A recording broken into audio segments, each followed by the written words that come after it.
Number 7, Andrew Jackson, Democrat, 1829 to 1837, 61 years old, from Tennessee. The hero of the common man, the old hero, Old Hickory. He was the type of man, a complex individual to say the least, as all great individuals are. He detested distinction and privilege. He really felt that he was a voice of the common man.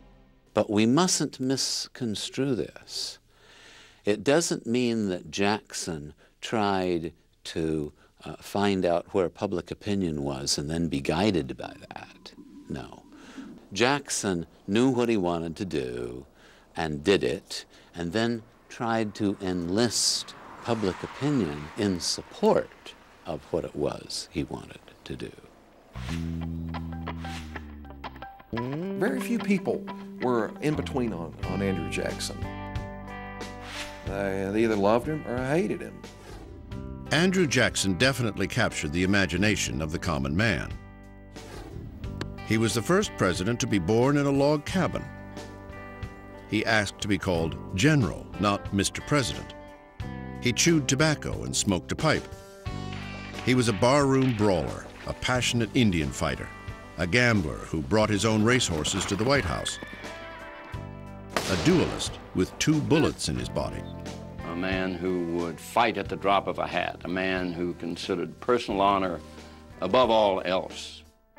He would challenge you to a duel or cane you in the public street if you said anything that reflected on his character, his honor, his integrity.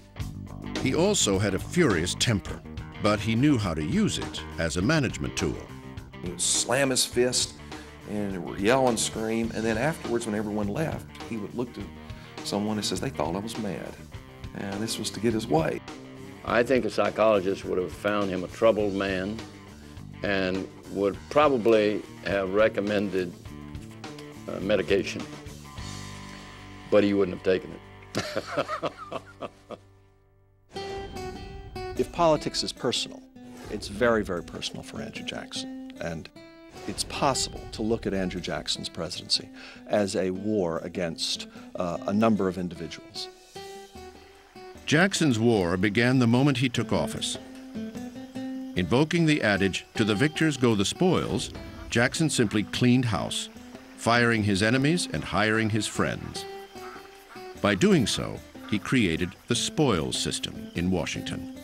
But established Washington society, he soon learned, would not be conquered in a day. First month in the office, what does he come up against? The Battle of the Petticoats. This was an embarrassing scandal that erupted over the social status of Margaret Peggy Eaton, wife of Jackson's Secretary of War, John Eaton. She, like Rachel Jackson, had dated her future husband while still married to another man. Because of this, the wives of the other cabinet members, led by the wife of Vice President John C. Calhoun, refused to socialize with the Eatons. Jackson absolutely hated this. He had just lost his own wife. She too had been scorned by established society, and so Jackson had a great sympathy for Peggy Eaton. Jackson told his cabinet members that their wives had to socialize with the Eatons, but the women refused to budge. The standoff lasted nearly 2 years.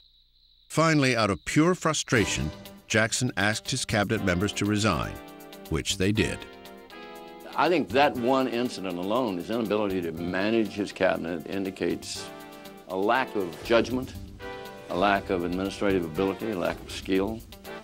He managed by strong will and by punishment.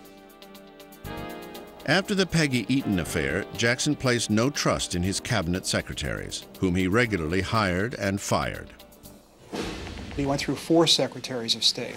He went through 5 secretaries of the Treasury, and so on. He was much more inclined to work through a group of informal advisors. This group of personal friends and political confidants soon became known as Jackson's kitchen cabinet. These were newspaper people, these were politicians, most of them, like Jackson, from the West. Friends who got their name because they were said to come in the White House through the kitchen door. Other presidents had relied on personal friends for advice, but never to the extent which Jackson did. This angered his critics, but he didn't care. Jackson was determined to change Washington and America, and he did so with lightning speed. The first major piece of legislation that he recommended and got passed was the Indian Removal Act of 1830. This act empowered Jackson to forcibly evict all the Indian tribes living east of the Mississippi River.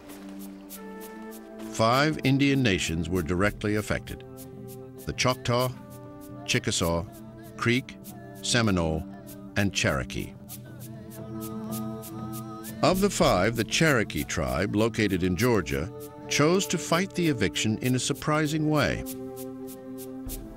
Instead of going on the warpath the way their fathers and grandfathers might have done, this generation of Cherokee Indians took Georgia to court. The case went all the way to the United States Supreme Court. In an historic decision, Chief Justice John Marshall ruled in favor of the Cherokee, saying they did not have to move. But Andrew Jackson thought differently. Jackson said of Marshall, he made his ruling, now let him enforce it. The result was that they were rounded up at gunpoint and forced to move. Their property was seized, and they were forced west. Of course, on the Cherokees' forced march, about 1 out of every 4 Cherokees died en route, which is why they call it the Trail of Tears. It is, without a doubt, the most controversial decision Jackson would make in his career, and is one of the saddest chapters in American history. Soon after issuing the Indian Removal Act, Jackson faced a dangerous issue that threatened the fabric of the Union: the South Carolina nullification crisis. South Carolina was angry about the high federal tariff on imported goods, which helped New England at the expense of Southern planters. In response, South Carolina declared it had a right to nullify the federal tax. The person who articulated that theory of nullification most clearly was John C. Calhoun, Vice President of the United States. Jackson might have been more amenable to the argument that the tariff was too high, but he hated Calhoun because he thought he was a personal enemy, and Jackson thrived on personal enemies. From a political standpoint, Calhoun believed Jackson would support him. They were both Southern planters, but Jackson's personal hatred of Calhoun precluded any political sympathy. Instead, he responded with force. Jackson threatened to have a civil war. He threatened to raise an army, go into South Carolina, hang John C. Calhoun from the first tree. Calhoun was said to have been genuinely scared for his life. But fortunately, cooler heads prevailed. South Carolina backed down, and Congress modified the tariff. As for Jackson, he made it clear that he was the supreme leader of the nation, and that the Union was not going to fly apart under his watch. When Andrew Jackson ran for president in 1828, his opponents called him a jackass. Jackson liked the image so much, it became the mascot of the new Democratic Party. 1832, the last year of Andrew Jackson's first term, was a pivotal year in his presidency. After fighting petticoats, Indians, and secessionists, he suddenly faced his most daunting enemy, the Bank of the United States. The bank war was absolutely the central political controversy of his administration. The Bank War began in the summer of 1832, when Congress, led by Henry Clay, renewed the bank's charter, even though it wasn't due to expire until 1836. Clay pushed the bill through for political reasons and presented it to Jackson on the 4th of July. It's not immediately clear that Andrew Jackson has a problem with the bank, but once Henry Clay involves himself in the bank recharter, then suddenly it becomes a battle royal that Jackson has to involve himself in.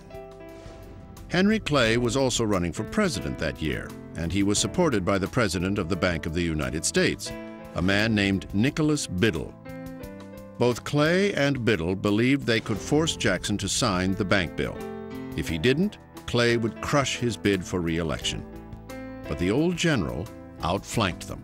He's told that there is a cabal between Biddle and Henry Clay, and once Jackson thinks of the bank in those terms, then this is something that absolutely has to be vanquished in his mind. It becomes, in his term, the hydra-headed monster.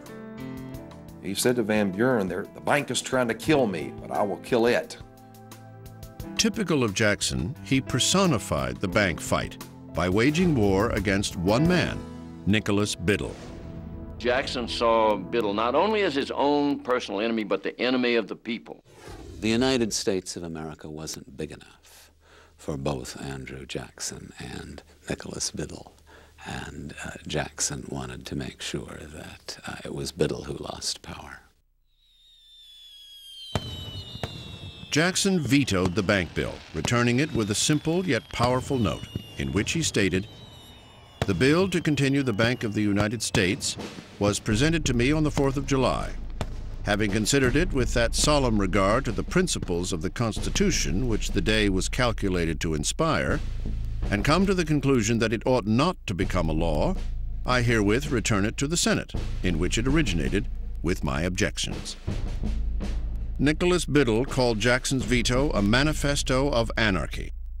Jackson called it his mandate for re-election. Jackson saw this as an opportunity to strike out for the power of the ordinary citizen by smashing what he called the monster bank. He saw it as an absolute mandate of the people, that he was right and the bank was wrong. In the end, Jackson's popularity won out. He crushed Clay in a landslide, then immediately moved on his mandate to close Biddle's bank. The bank still had 4 years left on its existing charter, and Jackson said, "I don't want to wait 4 years." In the summer of 1833, while Congress was in recess, Jackson ordered his Treasury Secretary to redirect federal deposits from the Bank of the United States to various state banks. It was a very audacious move, in part because it wasn't even clear that what Jackson wanted to do was legal at all. His first Secretary of the Treasury wouldn't do it. He replaced him. The second Secretary of the Treasury wouldn't do it either. He fired him. So he went through 3 Secretaries of the Treasury before he installed one who would withdraw the money the way he was told. And when that was done, Jackson's enemies absolutely went ballistic. It was a power play of ultimate dimension. When Congress returned and found out what Jackson had done, they censured him for his actions. The first and only president to be censured. As soon as the Democrats gained control of the Senate, however, they had the censure not merely rescinded, not merely repealed, but expunged, as if it had never taken place. By 1836, the Bank of the United States was dead. Unfortunately, Jackson did not have a substitute for the Bank of the United States, and this would cause a lot of problems in Martin Van Buren's administration. Andrew Jackson's presidential legacy is, perhaps, the most complicated in American history.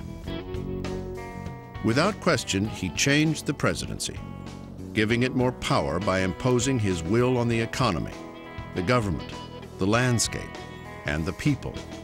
And by doing so, he forged the future of the nation. Jackson was the only president where a whole age would be named after him, the Age of Jackson. And as one journalist would write, that the coming generations would be very proud to be born in the Age of Jackson. But for the men who followed in his mighty wake, the Age of Jackson would be a very bumpy ride.